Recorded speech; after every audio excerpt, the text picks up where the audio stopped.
Good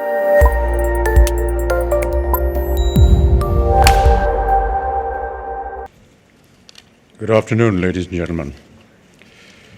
Honorable Chief Minister of Maharashtra, Fadnavis ji, Honorable Poonam ji, distinguished guests, members of my fraternity, members of the media. I'd like to thank today's organizers, the Global Citizen, for inviting me here today and making me a part of this wonderful and very noble movement. A lot of what the movement stands for has already been described by the speakers before me, and members of my fraternity have lent its support to it. Before I go any further, I'd just like to commit myself yet again towards this very noble cause and say that Mr. Khemka mentioned about opening up the lines for registering this morning at 9 o'clock and took a figure of about 40,000 people.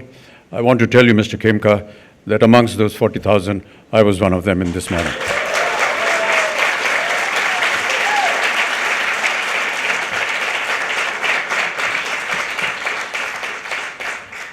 I did go to the section which said action, and I went there, but it didn't tell me what to do.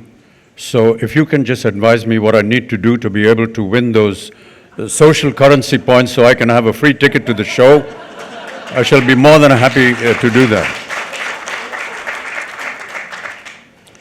There were many aspects of global citizenship that have been described as far as the journey of this wonderful concept is concerned.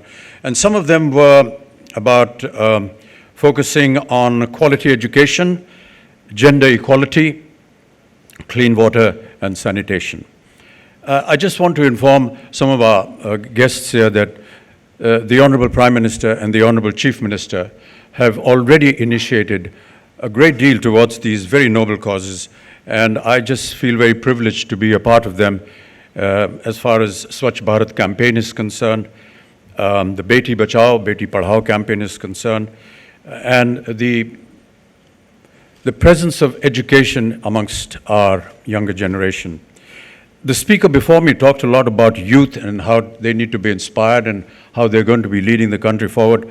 I take strong exception to that because, you know, some of the oldies can also do some work. And if any time you will require my services, I shall be more than happy to be a part of that.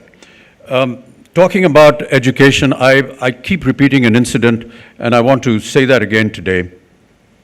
As host of KBC, I had a young girl of almost 23 years old sitting on the hot seat in front of me, and she came from the rural area, from a very poor environment, and she said that she was stopped from being educated at the age of, 12, 13, when she was studying in the 7th or 8th standard, and her father said, "We're not going to educate you anymore because the people and the village have told me we don't want to waste more money on your education because you're going to get married and go away, and why should I waste money on you?"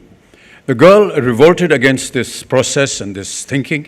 She left the home of her parents, went to her grandmother's house. She was treated equally badly there, asked to do all kinds of menial work, but she continued to study on her own and has educated herself to come and land up in the hot seat in front of me.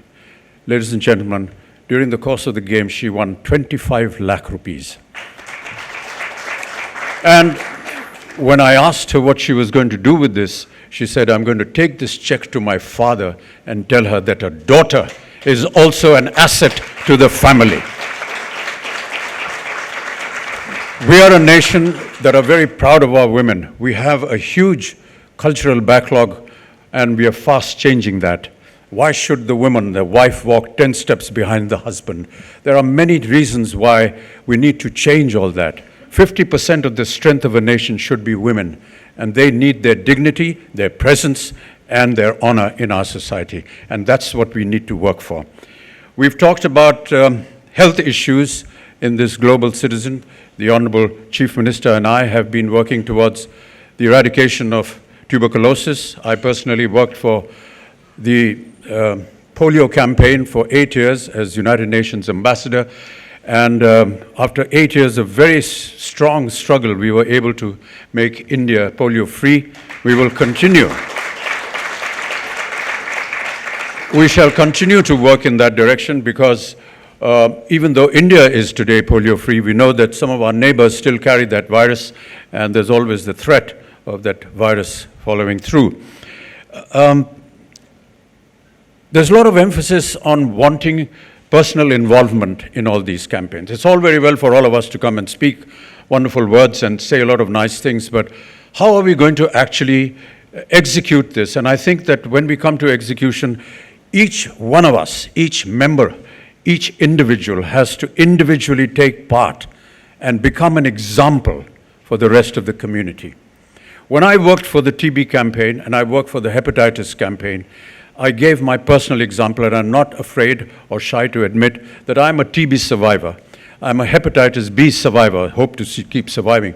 But the reason why I said that was because I wanted to become an example for those cases. And if and when we can make examples of our youth in this most wonderful movement called the global citizenship, that is how we can take this movement forward. So therefore, I must urge each individual. We've talked a lot with the Chief Minister on Swachh Bharat, and what I told him and some of the many people that we recently went to, that if each one of us individually can keep, say, 10 yards of the circumference of where we live clean and neat, the entire city would be clean. And that's something that we all need to do. We all need to work individually and make sure that such occasions are not just occasions where we come and make some wonderful speeches, but go outside and actually start working. I have already talked about my initiation. So, Mr. Khemka, you need to tell me now, what I need to do as far as my action is concerned, and I shall be most ready to do that. Once again, thank you so much for having me here. And I reiterate my commitment to this wonderful cause and any other action that I need to do to gain those social currency points for the show on the 19th of November. Thank you very much.